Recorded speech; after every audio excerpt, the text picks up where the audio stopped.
Is figure collecting getting way too expensive?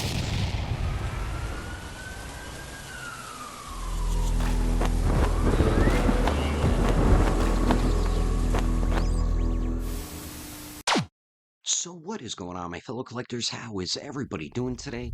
Daredevil18 here, and today I want to talk about how expensive figure collecting keeps getting as the years go on. From Figma to Amazing Yamaguchi to SH Figure Arts to Mafex and to even third-party figure lines and many more. Now, in the 2010s, collecting used to be a bit more affordable, but since we hit the 2020s, figures have been becoming more and more expensive. Specific Mafex figures went up a little bit, like their DC Batman Hush line. Seems like every Figma figure is over $100 or $100 these days. Revoltech's Amazing Yamaguchi line is 80 plus. When I remember it, it used to be around 65, 75. And Figure Arts figures are pricey as well. Yeah, they give us those $35 affordable figures here and there, usually the main characters in that specific line, like Goku or Vegeta or Naruto or Tanjiro or Luffy. But other figures in those lines most of the time are 70 plus dollars. Yeah, they give us some figure arts here and there around 50, 60 bucks, but more often I see $70 price tags or 80, and not even mentioning their bigger figures like Kaido, who was well over 200 bucks. He was kind of around like 250. Or the upcoming Blackbeard, who is going to be close to 200 after shipping. I'm not even mentioning shipping prices with these figure lines, so you have to add that on top of the price of the figure, and sometimes tax depending on where you live.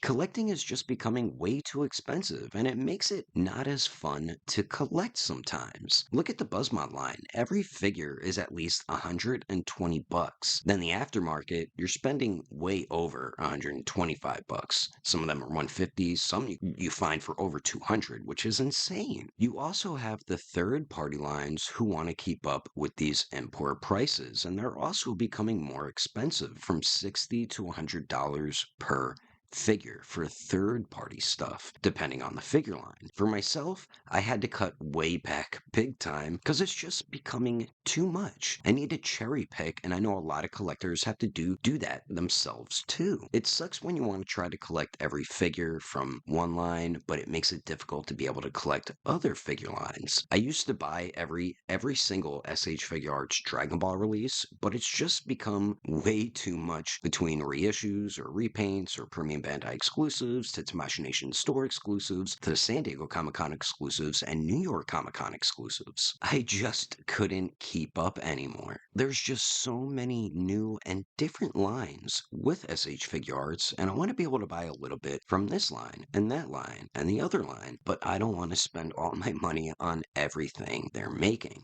Another great example is the premium Bandai exclusives. The recently released Super Android 17 was close to 100 bucks after shipping, and if you look for it on the secondary market, you're paying 100 plus for it. We do also have the Super Saiyan Goku from Daima, who's only 35, which is a great price. But then you have the Super Saiyan 3 Vegeta from Daima, which is 60, and that's not even including the shipping. So after the shipping, you'll definitely be paying $70 to $75 for that tiny little thing of a figure. And it's a shame that something so small will cost you close to 100 bucks when it's all said and done. Mezco is also another line that's super pricey. They always have been, but pretty much every figure is close to about 100 bucks. I love all these different options we have now when it comes to collecting, but man, just like the prices of everything else shooting up here in the US, it's also affecting action figures too, and it sucks. But what can we do? We love collecting, and us figure collectors will always be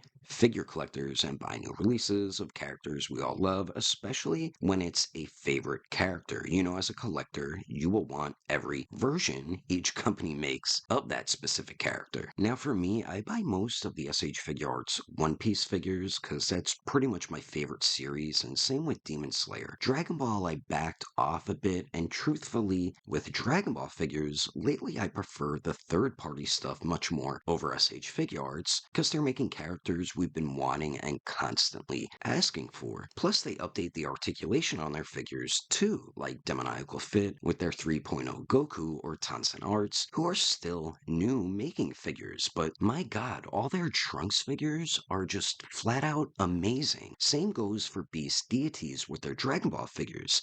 Sadly, they are no longer a company because I believe Tamashii Nations keeps trying to sue them, so I don't blame them. Third party figures have become amazing over the past 5 to 7 years. Mafex to me is one of my favorite figure lines, but $100 per figure is just insanity, and I only buy a figure here and there from them. Buzzmod is another line, but at least with Buzzmod, they aren't releasing a new figure every single month. They release a new figure every couple months, so it's not as bad. But Mafex is dropping about 1 to 3 new releases per month. Figure Arts drops multiple figures per month, all the different third-party stuff per month. NECA drops new stuff pretty much every month, and same with Mezco. And I believe Amazing Yamaguchi is pretty much dropping a new figure every month, just about. So it all definitely adds up if you're always buying these new figures from all these figure companies. And I'm not even counting domestic stuff like all of Hasbro's lines, from Marvel Legends to Black Series and others. And if you collect McFarlane toys as well, there's also that line. Anyway, just wanted to make a quick video about this, and I'm curious what all of you think and how you've been managing with collecting figures in the 2020s. Have you slowed down or not? Do you cherry pick like myself? Do you only collect just one specific line? Be sure to let me know down in the comments. Anyway, that is my video. Hope you enjoyed it. Thanks for watching, and don't forget, I will catch you on the next episode of Daredevil 19, and I will also see you guys later.